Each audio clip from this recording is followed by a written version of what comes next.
Ashama harka fuunee kabajamtootaa fi jaalatamtoota maatii dandeessuu jira jirtu nagaa keessanii annagaa koodha galannii waaqayyoodhaaf haa ta'u isinis baga nagaa taatanii baga jiraattanii baga guyyaa kana geessan isiniin jecha akkuma kana amantaa hordoftoota amantaa kiristaanaa hunda keessanii baga ayyaana dhalachuu yaadannoo dhalachuu gooftaa keenya Yesuus Kiristoosiin isin ga'ee isiniin jechuun jaaladha isiniin jechuu isin dhufe egaa guyyaan kun ayyaana namoonni baay'een ayyaana yookaan diggisachuu yookaan waan tokko tokkoon kan dabarsuu barbaadani haa ta'u iyyuu malee egaa kana keessatti guyyaan kun guyyaa addaati waan ta'eedhaaf kanaaf kennaa walii kennuudhaan wantoota akkasiidhaan illee namoonni dabarsan jiru inni guddaa nyaachuu dhuguu kennaa walii kennuu caalaatti guyyichi maalidha sababiin isaa maalidha kan jedhu beekuudha jechuudha. Kanaaf iyyuu akkuma kana biyyoota ambaa garaagaraa keessa kan jirtan biyyoota Awurooppaa keessa kan jirtanii kan faranjoota kabajaniitu ta'uu danda'a. Akkuma kana immoo lakkaa'anii kan biyya kootti kabajaa gannaa isa kana yookaan immoo guyyaa isa kanan kabaja akka kaalandarii Itoophiyaatti warri jettanis kabajuutii ni dandeessu jechuudha. Ta'uu danda'a hin beekamu. Egaa anillee waggaa kana maatii koo wajjiniin dabarsee ture dhugaa dubbachuudhaaf taanaani baranas egaa isaanirraa fagaadhee jiru illee yaadaan isaanirraa wajjinumaan jira qaamaan isaanirraa fagaadhus eenyumtuu hiree isaa jiraata. Eenyumtuu jechuudha hireedhuma mataasaa jiraata bakkuma har'a bakka kana oolta siin jedhe waaqayyo borummoo eessa akka ooltu iddoo waaqayyo siif hiree waaqayyo siif hiree oolta waan ta'eedhaaf isinitti dhaga'amuu hin qabu isiniin jechuun jaalladha.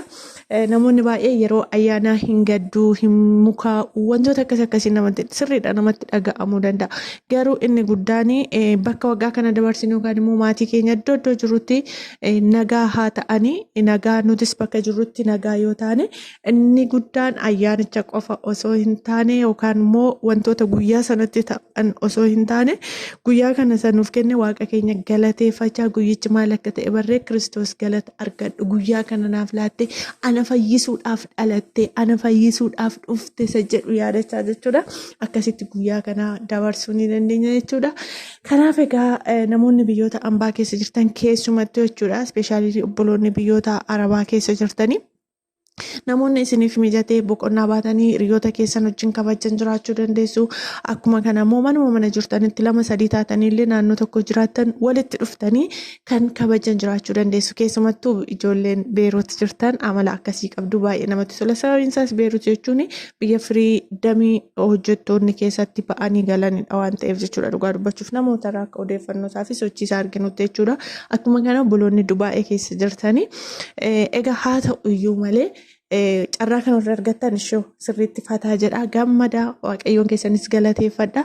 Akkuma kana immoo carraa baatanii kabajuu kan hin arganne mana madaamii keessa kan jirtan sababii garaagaraatiin soo kaalandarii tokko miti waan ta'eef yookaan waajjira garaagaraa keessatti hojiitti biizii kan taatan yoo jiraattanii egaa soo kaalandarii keessan biyyichaan kan socho'u guyyaan kun guyyaa hojii ta'uu danda'a.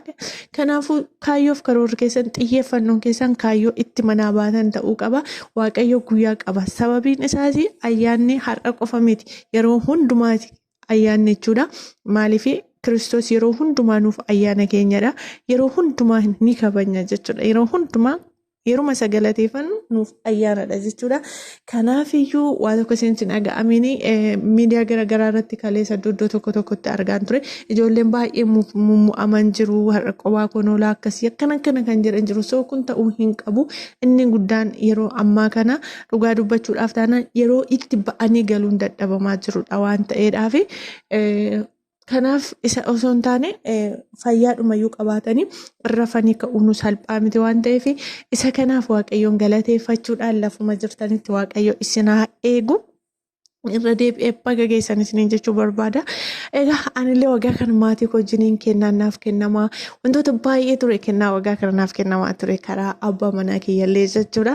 Haa ta'u iyyuu malee har'a immoo guyyaarraa isaanirraa fagaadhee jirullee wanti tokko natti dhaga'amu maaliif qaamaan irraa fagaadhee jireenya haala waliin Kanaaf jechuudha isinitti dhaga'amuu hin qabu. Hojiidhaa jireenyaadhaa kaayyoo itti manaa baane sana galmaan ga'achuudhaa fi akkaataa kana ta'uu qabna isinitti dhaga'amuu qabu. Kanan isiniin jedhaa daawwattootaa fi kabajamtoota maatii dandeessu ayyaana gaarii isiniif haa ta'u. Jabaadhaa isinitti dhaga'amini turtii gaarii.